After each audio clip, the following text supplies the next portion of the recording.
looking for a delicious gluten-free bread that is both healthy and easy to make, today we are making sorghum bread, an amazing superfood bread that is perfect for everyone from health-conscious eaters to bread lovers. Hi everybody, welcome back to my channel. This is the home of cookbook recipes and I am Carol, and today guys I've brought a new recipe, a new video, and today we'll cook from Creative in My Kitchen. Yes, Creative in My Kitchen, that's our website by Claudia, and we have cooked from a couple of her books. One of the book is Everyday Low Lectin Cookbook and the Living Well Without Lectins Cookbook. Check the videos that we've done from her books, but today we are going to cook from her website. That means you can watch this video and go immediately to the link that I will put in the description where you will find this particular recipe. As you know guys, Claudia's recipes are gluten-free and lectin-free. So today we are going to try out this amazing recipe. I have not tried it out before, but I'm saying it's amazing because of the pictures I've seen from the website. Yes, so guys, that's why I'm saying it's amazing. By the end of the day, we are going to see if it's still amazing or it's going to disappoint us. So that's what we're going to try and make today. This gluten-free bread. I'm saying sandwich bread. Yes, sandwich because the recipe calls it sandwich. I think so. Or she was trying to make a sandwich bread after it. Let me see. Yeah, she calls it sorghum sandwich bread, gluten-free. So let me show you a photo of the recipe, guys, of the bread so that we can begin. Oh Lord, can you see? Yes, that's the photo. So let me show you the ingredients so that we can start the video. So this is my psyllium husk. I have some maple syrup. I have some olive oil. This is some lukewarm water. This is the sorghum flour, tapioca flour, some salt, active dry yeast. I have some sour cream, and I have some eggs. The only thing I have not brought is a mixture of mixed seeds, which is optional. So by the end of the video, I will decide if I will put some, because there's some time for the bread to proof. So by that time I will decide if I will put some, because it is optional. As always guys, don't forget, check out the recipe to get the exact measurements. So we are going to mix all of them. I'll put them in the water because I think it's big enough to accommodate them. That's the psyllium husk, the maple syrup,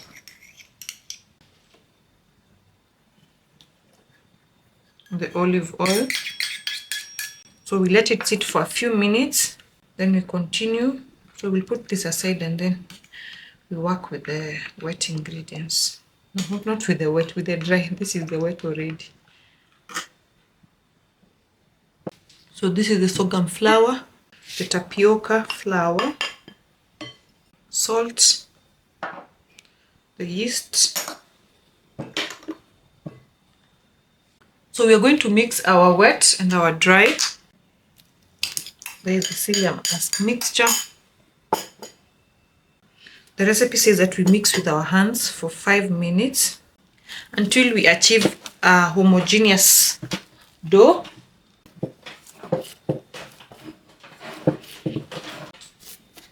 So here is my dough, guys. So the recipe says that we cover our dough and then we place it in a plastic bag and let it rise in the counter for 15 minutes. So see you after 15 minutes. Let me cover it first.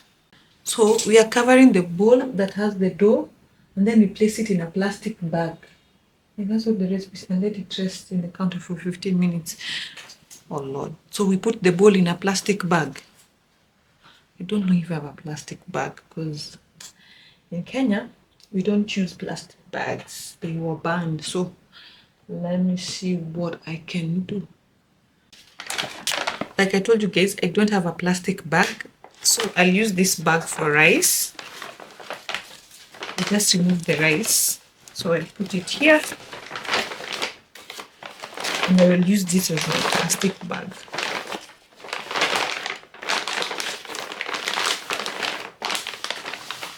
Like that. So 15 minutes are over. Let's remove our dough.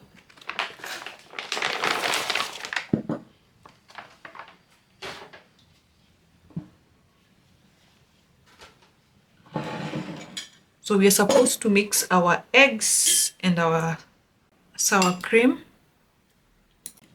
So guys, for the egg mixture, you're supposed to whisk it first, then you measure the required weight. Is it weight or volume? Whatever, you understand what is required in grams before you mix it with the sour cream. So when I was mixing mine, I discovered that my 2 eggs could not get what I wanted. So I had to add another egg that I could get what the recipe is asking for. So don't skip the step. So we're going to mix. So we are still going to mix it with our hands. That's what the recipe says.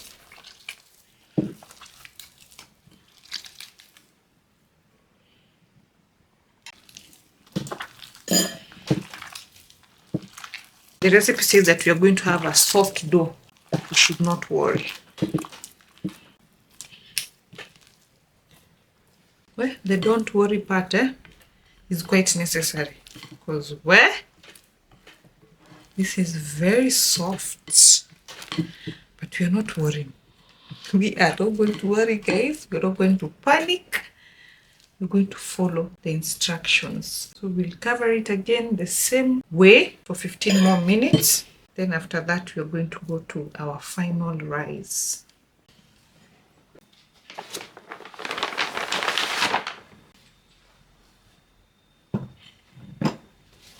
So we're going to pour our dough into our baking tin, and then we're going to let it rise for the final time, but this time it will be for 35 to 40 minutes or until the dough has almost doubled in size.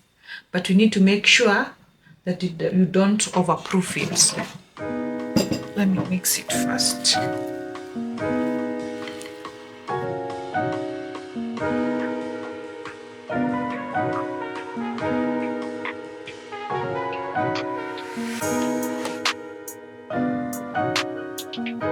I'm going to sprinkle my seeds. I've decided to use them. So this is a mixture of sesame seeds.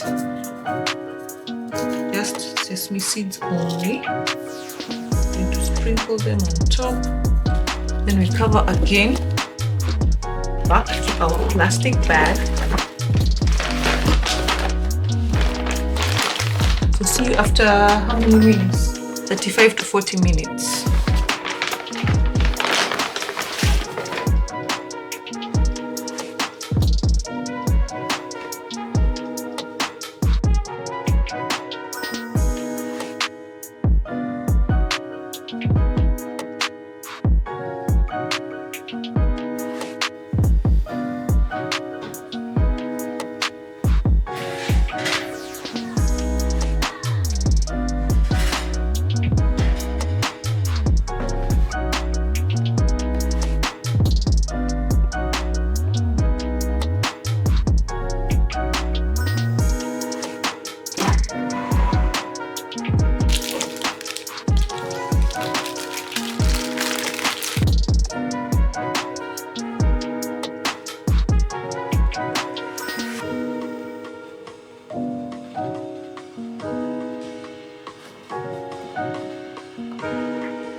Our sorghum bread is ready. As you have seen, it has cooled, so it's time to taste before I leave. I've applied some butter on one side and another side doesn't have butter, so I want to taste both sides.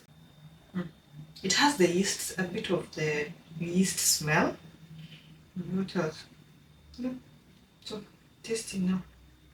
Okay, here we go, guys. The yeast bread, yeah, it has a mix of yeast and bread-like smell.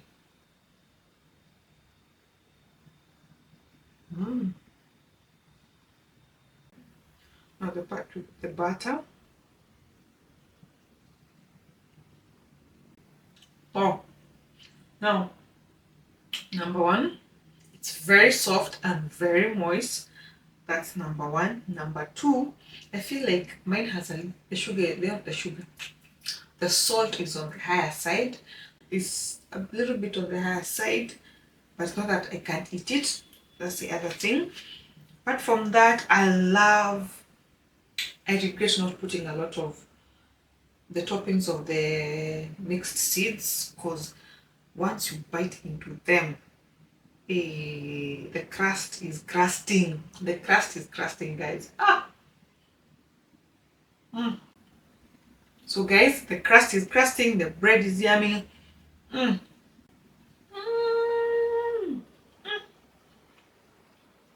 So this is what I would say, guys. The bread is very soft, very fluffy, very good, and very, very yummy. That's for sure. And of course, it's gluten-free. So this is a nice addition for anyone who's looking for a gluten-free bread. If you love bread, try out this particular recipe. Don't forget, we are cooking from the website Creative in My Kitchen by Claudia, and I'll put a link in the description below for this exact recipe. Try it out, guys.